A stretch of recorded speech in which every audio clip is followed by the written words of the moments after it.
Tonight, News Channel 5 investigates, uncovers evidence that a Metro Council member may have used his position to help himself and his company. Robert Swope insists he was just trying to help the community, but News Channel 5 chief investigative reporter Phil Williams discovered Swope was repeatedly told what he was doing might be illegal. Phil?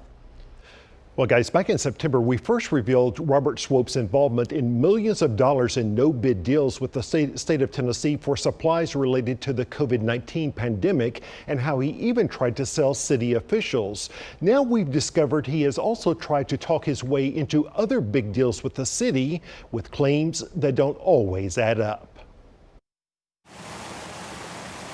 When I look at Nashville from a transportation viewpoint, we have very hard decisions to make, ladies and gentlemen. Talk to Robert Swope's colleagues in the Metro Council, and one theme quickly emerges. Why is there a perception that you cross your city business with personal business? I have no idea. I go to great lengths not to, and always have.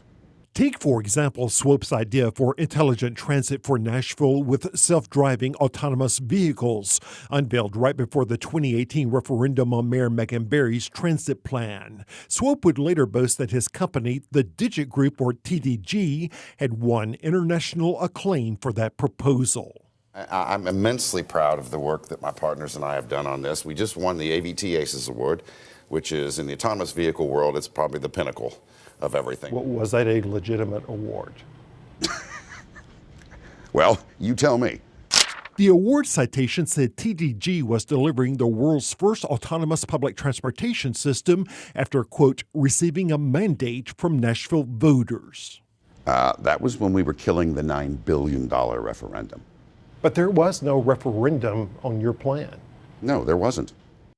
We killed the $9 billion one. But you had no mandate for your plan. It's PR, okay? It's PR. It's public relations. So lying? No, it's PR.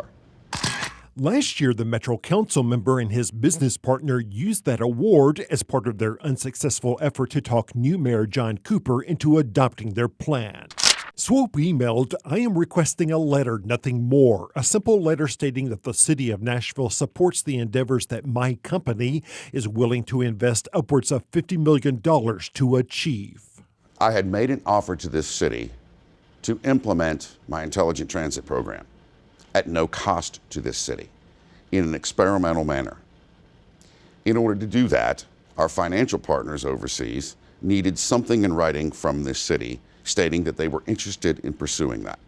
That despite a Metro ordinance that makes it illegal for council members to use their positions to try to influence any decision where they might have a financial interest.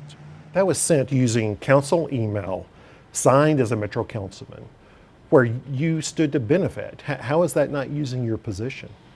I was bringing money to the table and the expertise and asking the city for nothing. How do I benefit from that?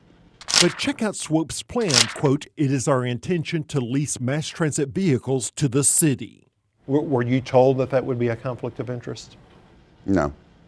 But this email shows the mayor's legislative liaison, Mike Jameson, had warned Swope, if there is any metropolitan government decision to be made, your participation in presenting intelligent transit would appear to be prohibited. Mr. Swope had forwarded me Jameson's email and then asked me for legal advice. So my email made it clear that he should talk to the Metro Council's lawyer because I'm not his lawyer. Still, council member Bob Mendez says when Swope turned to him for advice, he told him the same thing. You don't need to be a lawyer to read the Metro ethics rules. They say pretty clearly if you've got a financial interest in something, you shouldn't be asking Metro employees to do something in furtherance of your financial interest. I felt it was imperative. That did not stop Swope from continuing to use his position with the city to try to benefit his company. In January of this year, he used council offices for a meeting with representatives from Verizon. We do that on a regular basis. But you were trying to get Verizon to cut a deal with your company. Not at that meeting, I wasn't. That meeting was all about Verizon's 5G system going into Nashville. But Swope's business partner tweeted a pic of the conference room saying TDG's meetings at Nashville City Hall with Verizon and City Hall officials this afternoon went very well. And Swope's own email says it was about a partnership with Verizon and the implementation of my intelligent transit plan here in Nashville. And you're taking an email way out of context. So what part of my intelligent transit plan for Nashville do I not understand? It's the same intelligent transit plan I introduced 3.5 years ago. And your company would stand to benefit from that.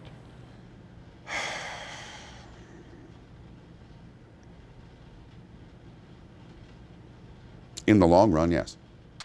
This past April, his partner sent Swope the company's confidential proposal for a development called Nashville World Healthcare City, saying they needed to get a letter from the mayor to get the operational cash flowing. Within days, an email from Finance Director Kevin Crumbo shows Swope was also proposing a $500 million interest-free loan arrangement with his Dubai-based company and the city. Swope wanted to introduce a substitute budget based on his company's plan. We were loaning the city $500 million. And how would that work? We never came to terms on it, so it didn't work. Like, I mean, it would strike me as odd that a council member has got control over lending $500 million. Mendez, who was budget chair at the time, wasn't buying what Swope was selling. As on its face, it reads like Councilman Swope Business would be doing business with Metro in exchange for ownership interest in Metro assets. And so I told Mr. Crumbo that I couldn't be a part of any conversation about that. Still, Swope remains unapologetic. You are using your position to propose a business deal with the city of Nashville. Phil, I am attempting to solve transit problems, energy problems, affordable housing problems, safety education problems. And you stand to make money off of that. I guess in the long run, sure. And what's wrong with that?